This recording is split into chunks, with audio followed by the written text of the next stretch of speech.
Hello दोस्तों, Bharat updates channel में आपका स्वागत है।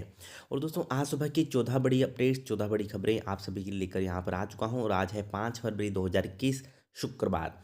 दोस्तों, जैसा कि आप थंबनेल के ऊपर देख ही रहे होंगे, बहुत सारी अपडेट्स हैं। इसके अलावा और भी आपको अपडेट्स जो हैं वीडियो में देखने को मिलेंगी, क्योंकि यहाँ पे इतना स्पेस नहीं होता लिखने के लिए। तो ये यहाँ पे अपडेट्स हैं।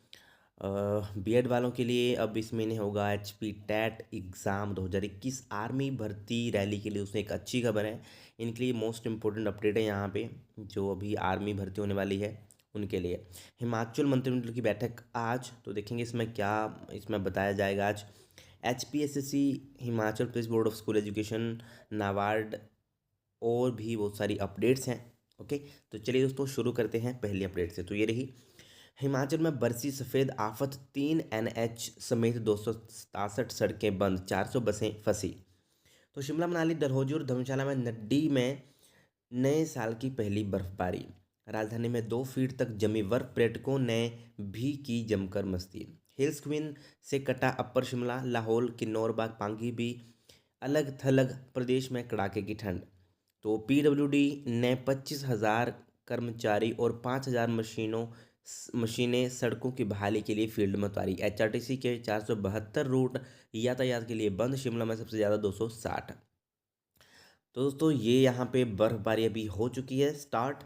और राजधानी शिमला, पर्यटन नगरी मनाली, डलहौजी और धर्मशाला के नड्डी में वीरवार को नए साल की पहली बर्फबारी शुरू हुई है।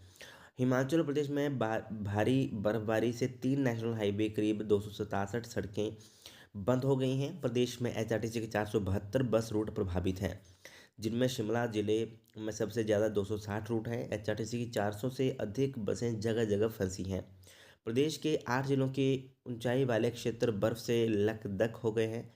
प्रदेश में घूमने आए सैलानी बर्फबारी के बीच जमकर मस्ती कर रहे हैं। सुबह 10 बजे शुरू हुई बर्फबारी के बाद दोपहर 12 बजे शिमला शहर में यातायात ठप हो गया। राजधानी का अपर शिमला से संपर्क कट गया। लाहौल, किन्नौर और पांगी भी अलग थलग पड़ गई है। तो ये यहाँ पे दोस्तों अपडेट है। और भारी बर्फबारी के कारण जो है हिमाचल प्रदेश विश्वविद्यालय ने 5 फरवरी को निर्धारित की एलएलएम की परीक्षा स्थगित कर दी है। दोस्तों, एक इम्पोर्टेंट अपडेट है यहाँ पे, एलएलएम की जो परीक्षा है उसे स्थगित कर दिया गया है। और परीक्षा नियंत्रक डॉक्टर जे नेगी ने इसको लेकर जारी अधिसूचना में कहा कि इन परीक्षाओं की नई तिथियां जो है बाद में घोषित होंगी। ठीक है, तो ये दोस्तों एक इम्पोर्टेंट अपडेट है। और शिमला में बर्फबारी में एक दिन में सबसे अधिक बर्फबारी का 18 साल का रिकॉर्ड टूटा। तो तो राजधानी शिमला में जो है वीरवार को मात्र 9 घंटों में 55 सेंटीमीटर से ज़्यादा बर्फबारी हुई, और शहर में एक दिन में भारी बर्फबारी का 18 साल रिकॉर्ड टूटा है। 18 साल का। ओके, तो ये तो यहाँ पे अपडेट है। चलिए नेक्स्ट अपडेट देख लेते हैं। तो ये ही दोस्तों, 37 लाख लोगों से किया संपर्क, 97% टीकाकरण से संतुष्ट। तो ये भी एक अपडेट है। ओके, तो यहाँ पे 98.43% लोगों ने केंद्र पर सही तरीके से टीका देने और पर्याप्त जानकारी मिलने के बारे में यहाँ पे बताया है। और यहाँ पे कोरोना टीकाकरण के लिए अब तक को बिन ऐप पर 1 करोड़ से अधिक लोगों को पंजीकृत किया जा चुका है। इनमें स्वास्थ्य कर्मचारी और फ्रंट लाइन वर्कर शामिल हैं। और इनमें से 37 लाख लोगों से मैसेज और 2 बार फ़ोन करके संपर्क किया, तो करीब 5 लाख लोगों ने प्रतिक्रियाएं दी। ओके, एक अच्छी अपडेट है दोस्तों। चलिए नेक्स्ट अपडेट ये रही, बुजुर्ग। तो यहाँ पे दोस्तों टोटल 47 कोरोना पॉजिटिव आए हैं। तो यहाँ पर कहाँ पे कितने केसेज आए हैं हम ये यहाँ पे देख लेते हैं। तो मंडी जिले में 21, कांगड़ा 8, बिलासपुर 2, शिमला 5, ऊना में 4 और सोलन में 5 नए मामले जो है यहाँ पे आए हैं। और प्रदेश में कुल संक्रमितों का कुल आंकड़ा जो है 57,693 पहुँच गया है। दोस्तों, ये है कोरोना की अपडेट। चलिए नेक्स्ट अपडेट ये रही, ऊना हमीरपुर रेल लाइन को बजट में मिले मात्र 1,000 रुपये। ओके, देख लेते हैं पूरा क्या है यहाँ पे। तो भानुपल्ली बिलासपुर को 405 करोड़ और चंडीगढ़ बद्दी रेल लाइन को मिले 200 करोड़। तो केंद्रीय बजट में ऊना हमीरपुर रेल लाइन के लिए मात्र 1,000 रुपये ही मिले हैं। ओके, 1,000 रुपये।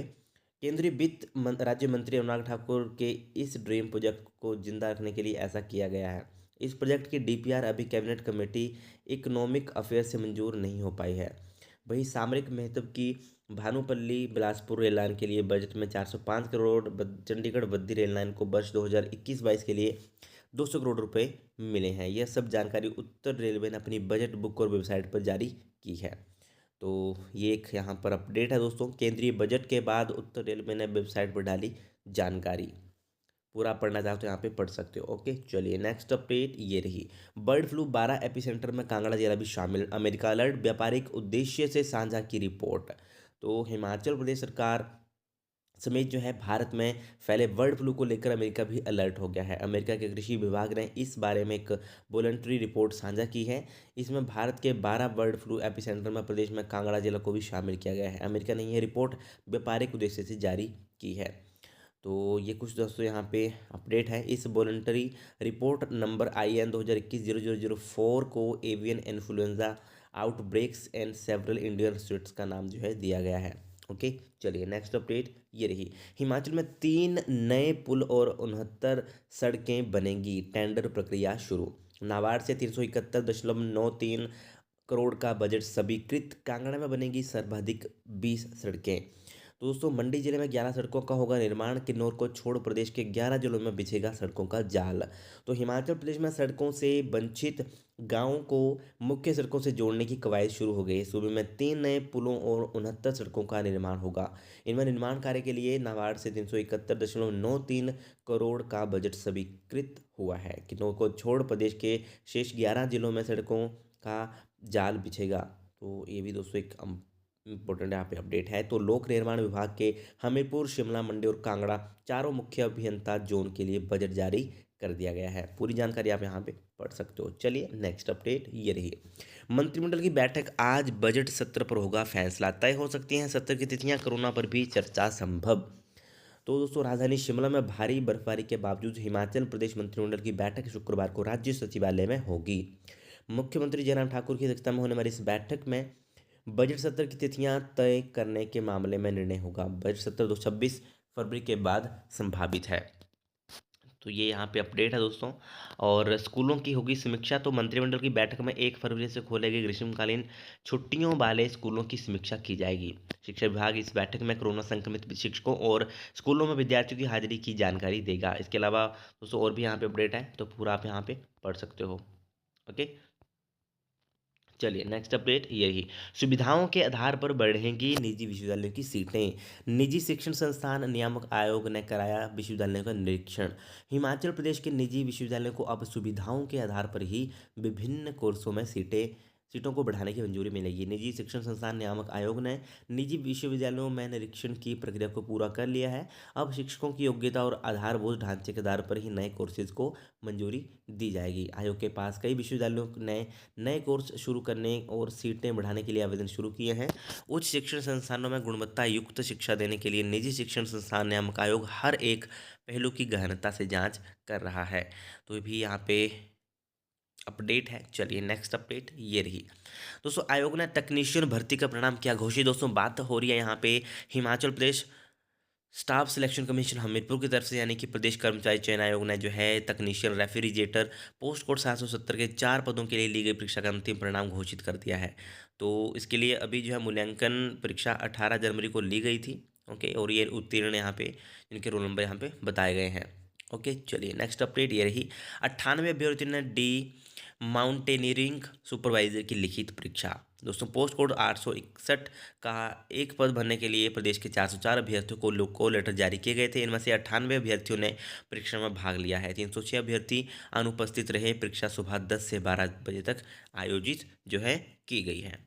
ओके, और शाम को ट्रैकिंग गाइड 862 के एक पद के लिए परीक्षा हुई। इसके लिए 304 अभ्यर्थियों को कॉल लेटर जारी हुए थे। 105 अभ्यर्थी ही परीक्षा देने पहुंचे थे।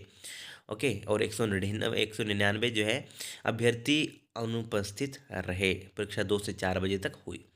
तो एक यहाँ पे अपडेट है दोस्तों। 2 अपडेट्स मैंने बता दी HPSSC की। ओके, चलिए नेक्स्ट अपडेट ये रही। अप्रैल मई में फिर होगी अध्यापक पात्रता परीक्षा। दोस्तों बहुत सारे कमेंट आ रहे थे कि ये एग्जाम कब होगा। तो हिमाचल प्रदेश स्कूल शिक्षा बोर्ड अप्रैल मई में फिर से अध्यापक पात्रता परीक्षा यानी कि टैट का आयोजन करेगा। इस परीक्षा के लिए स्कूल शिक्षा बोर्ड मार्च में पात्र अभ्यर्थियों से आवेदन मांगेगा। औपचारिकताएं पूरी करने के बाद 1-2 माह में शिक्षक पात्रता परीक्षा का आयोजन किया जाएगा। जानकारी के अनुसार हिमाचल प्रदेश स्कूल शिक्षा बोर्ड अब वर्ष में 2 बार टैट का आयोजन करता है। यह टैट मई, जून और अक्टूबर के नवंबर अक्टूबर नवंबर के बीच कराया जाता है। वर्ष 2021 की पहली छमाही में होने वाली अध्यापक पात्रता परीक्षा के लिए बोर्ड ने खाका बनाना तैयार कर दिया है। स्कूल शिक्षा बोर्ड के अध्यक्ष डॉक्टर सुरेश कुमार सोनी ने बताया कि मार्च में टेट के लिए आवेदन मांगे जाएंगे। ओके, तो जो भी यहाँ पे कमेंट कर रहे थे कब होगा एग्ज़ाम, तो मार्च में होगा। ओके, मार्च में आपके फॉर्म भरना स्टार्ट हो जाएंगे। चलिए नेक्स्ट अपडेट ये रही, छात्रवृत्ति के लिए भी 28 फरवरी तक जो है इन्होंने डेट बढ़ा दी है दोस्तों स्कूल शिक्षा बोर्ड ने। तो भी आप 28 फरवरी तक जो है इसके लिए अप्लाई कर सकते हैं। 10वीं और जमा 2 के मेधावी छात्रों को मिलेगा आवेदन करने का मौका। ठीक है, तो ये पढ़ लो आप यहाँ पे। और अभी आप 28 फरवरी तक इन्होंने डेट बढ़ा दिया, जो इन्होंने फॉर्म फिल नहीं किया तो वो कर सकते हैं। ओके, चलिए नेक्स्ट अपडेट ये रही दोस्तों, सेना भर्ती युवाओं को ठहरने के साथ मिलेगा सस्ता खाना। तो रात्रि ठहराव के लिए खुले में लगेंगे टेंट, शटल बस की सुविधा भी मिलेगी। पालनपुर में प्रशासन सेना के अधिकारियों की बैठक में लिया फैसला। दोस्तों, कृषि विश्वविद्यालय पालनपुर के मैदान में 14 फरवरी से 12 मार्च तक होने वाली सेना भर्ती के लिए तैयारियां तेज हो गई हैं। वीरवार को प्रशासन और सैन्य अधिकारियों की बैठक में तैयारियों पर कई फैसले लिए गए हैं। एसडीएम पालनपुर धर्मेंद्र मोत्रा की अध्यक्षता में हुई बैठक में colonel Sandeep Sirohi, MS doctor Vinay Mahajan समेत विभिन्न विभागों के अधिकारियों ने उपस्थित रहे। बैठक में युवाओं के ठहरने, भोजन, यातायात सुविधा, वाहनों की पार्किंग, सफाई व्यवस्था, स्वास्थ्य सुविधा, मैदान की सफाई, पेयजल, मैदानों में बिजली और कानून व्यवस्था बनाए रखने के पर चर्चा हुई है। इसके लिए नोडल अधिकारी भी नियुक्त किए गए हैं। और यहाँ पे इन्होंने भर्ती के दौरान अक्सर देखने के में आता है कि बहुत से युवा खुले आसमान के नीचे सोते हैं। ठंड को देखते हुए युवाओं को प्रशासन रात गुजारने के लिए आश्रय उपलब्ध करवाने का प्रयास करेगा। खुले स्थान पर टेंट लगाकर बिस्तर का प्रावधान की व्यवस्था के प्रयास किए जा रहे हैं। तो और ठहरने वाले स्थान से शटल बस सेवा की भी सुविधा की जाएगी। और इसके साथ ही दोस्तों, प्रशासन की अनुमति पर खाने पीने के स्टॉल लगेंगे। स्वेच्छा से सहयोग देने वाली समाजसेवी संस्थाओं का भी यहाँ पे सहयोग लिया जाएगा। सेना भर्ती में आने वाले युवाओं को लाना होगा कोविड प्रमाण पत्र, तो उनको जो है कोविड प्रमाण पत्र भी लाना पड़ेगा। पूरा दोस्तों यहाँ पे पढ़ सकते हो। ओके, और इस बार थोड़ा इन्होंने इंतज़ाम कर रखा है जो सेना भर्ती के लिए जो है जाएंगे कैंडिडेट्स उनके लिए। ओके, चलिए नेक्स्ट अपडेट दोस्तों, यहाँ पे बीएड के लिए एक अपडेट, बहुत सारे कमेंट यहाँ पे आ रहे थे तो उनका मैं यहाँ पे बता देता हूँ। तो यहाँ से दोस्तों बीएड वालों के बहुत सारे कमेंट आ रहे हैं कि बीएड क्या जो मॉपअप राउंड होता है वो कॉलेज में नहीं हो सकता, शिमला में ही होता है, तो या कॉलेज में किसी तरह से हो जाए। तो दोस्तों इस बार जो है बहुत सारे यहाँ पे कमेंट आए थे कल कि हमने पता किया तो इस बार जो है मॉपअप राउंड बोल रहे हैं कि कॉलेज में होगा। ओके, तो दोस्तों ये अगर ऐसा होता है तब तो और भी अच्छा हो जाएगा, क्योंकि शिमला आपको नहीं जाना पड़ेगा फिर। क्योंकि बहुत सारे यहाँ पे मैंने देखा था कल, तो कमेंट आए थे कि इस बार हमने पता किया एचपीयू से भी और कईयों ने कॉलेज से भी पता किया, जो कॉलेज होते हैं ना बीएड उनसे ही पता किया। तो वो बोल रहे हैं, इन्होंने कमेंट किया था कि उन्होंने बोला कि इस बार मॉपअप राउंड कॉलेज में होगा। तो दोस्तों ये आपके लिए एक अपडेट है, अगर ऐसा होता है तब तो और अच्छा हो जाता है, क्योंकि आपको तो फिर डायरेक्ट कॉलेज में ही जाना है। ओके, जो आपके नज़दीक का कॉलेज होगा, ओके, वहाँ से आपको जाना है, शिमला जाने की फिर कोई ज़रूरत नहीं पड़ेगी अगर ऐसा होता है तो इसके लिए आप भी कंफर्म करें ना कॉलेज से, जो आपके नज़दीक में कोई कॉलेज है तो वहाँ से कंफर्म करें ना कि मॉपअप राउंड यहीं पे होगा, तो आप उनसे अभी बात कर सकते हो इसके बारे में। ठीक है, आप इसके बारे में उनसे अभी बात कर लो कि सीट है यहाँ पे, तो हमको मतलब ऐसा ऐसा सीट के बारे में आप बात कर सकते हो अगर मॉपअप राउंड कॉलेज में ही होगा तो आपके नज़दीक आपको जिस भी कॉलेज में एडमिशन लेनी है वहाँ पे पता करो। ठीक है, फ़ोन करके या कैसे भी, फ़ोन नंबर तो होता ही है गूगल के ऊपर, तो वहाँ पे फ़ोन करके उनसे पता करो कि सीट है तो वहाँ पे, और मॉपअप राउंड कहाँ होगा, कॉलेज में होगा तब तो ठीक है, तब आप उन्हीं से आप पता कर सकते हो कितनी सीटें बची हैं सब कुछ, और उसी से आपको फिर सीट मिलेगी। ओके, अभी ऑफिशियल नोटिफिकेशन नहीं आया है, ये मैंने जो कमेंट आए थे कल उनके बेसिस के ऊपर मैं बोल रहा हूँ। ओके, तो यही था इस वीडियो में दोस्तों बीएड वालों के लिए, और आप पता कर लेना। वीडियो अच्छी लगे तो लाइक शेयर, चैनल को सब्सक्राइब जरूर करिएगा। Thank you.